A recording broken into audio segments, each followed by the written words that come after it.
सार्थ तुकाराम महाराज गाता, ज्याच्यासाठी केला होता अट्टहास, शेवटचा दिवस गोड व्हावा.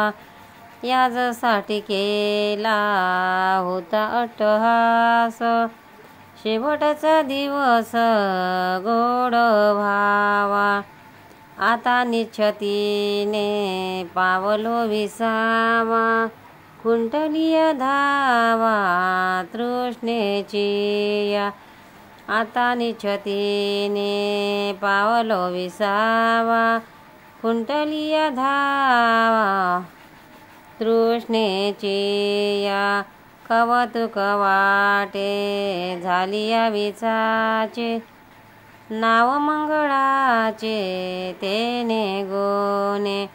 कौतुक वाटे झाली या विचाचे, नाव मंगळाचे तेने गुणे.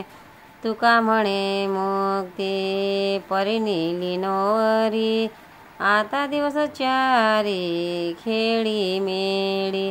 तुका म्हणे मुक्ती परिनिली नोरी, आता दिवस चारी खेळी मेळी. याच्यासाठी केला होता अट्टहास, शेवटचा दिवस गोड व्हावा. अर्थ तुकारामाचा हा अभंग फार प्रसिद्ध आहे.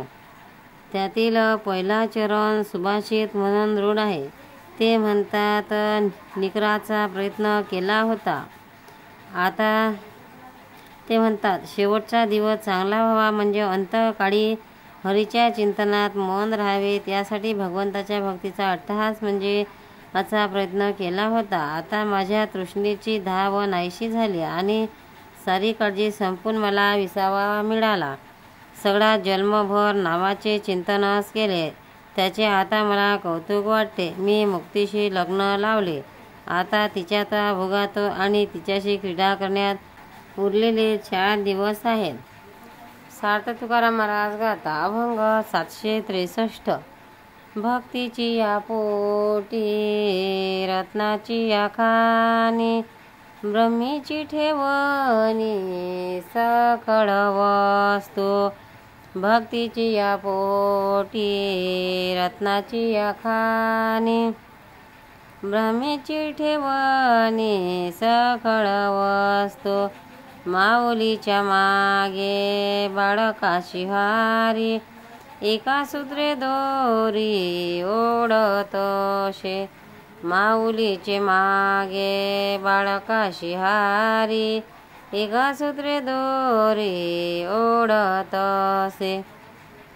जेथील जे मागे तेराया समोर, नाहीशे उत्तर येत नाही. जेथील जे मागे तेराया समोर, नाहीशे उत्तर येत नाही. सेवेची असते धनिक सेवक, आपुले ते एक न वंची काही. सेवेची असते धनिक सेवक, आपुले ते एक न वंची काही. आदि अंत ठाव असे मध्यभाग, भवते भासे जग उच्चासनी. आदि अंत ठाव असे मध्यभाग, भवते भासे जग उच्चासनी. भावारूढ तुका झाला एकाएकी, देवचिलकी की अवघा केला. भावारूढ तुका झाला एकाएकी, देवचिलक की अवघा केला. भक्तीची या पोटी रत्नाची या खाणी, ब्रह्मीची ठेवणी सकळ वस्तू. अर्थ या अभंगात महाराज स्वतःच्या स्थितीबद्दल काही दृष्टांताच्या साहाय्याने वर्णन करीत आहेत. ते म्हणतात, भक्तीच्या पोटी ब्रह्म आदी करून सर्व वस्तुरूप रत्नाचे ठेवे आहेत. आईच्या मागे प्रेमाच्या ओढ्याने बालकाचा रंग चालते, तसे भक्त देवाच्या मागोमाग जातात. तो जो राजा उदार असतो तो कोणा ही याचकाला नाही म्हणत नाही. जेव्हा सेवक अनन्य भावाने धान्याची सेवा करतो तेव्हा धनी त्याला अनेक अधिकार देतो व बरोबरीने वागवितो.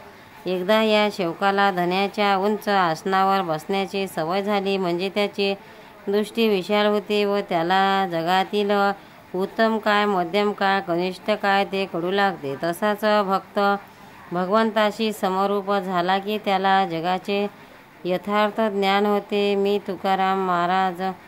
तुकाराम देवाच्या एकभावाच्या सिंहासनावर बसलो त्यामुळे सकळ लौकिक देवरूप झाला आहे. तुकाराम महाराज की जय.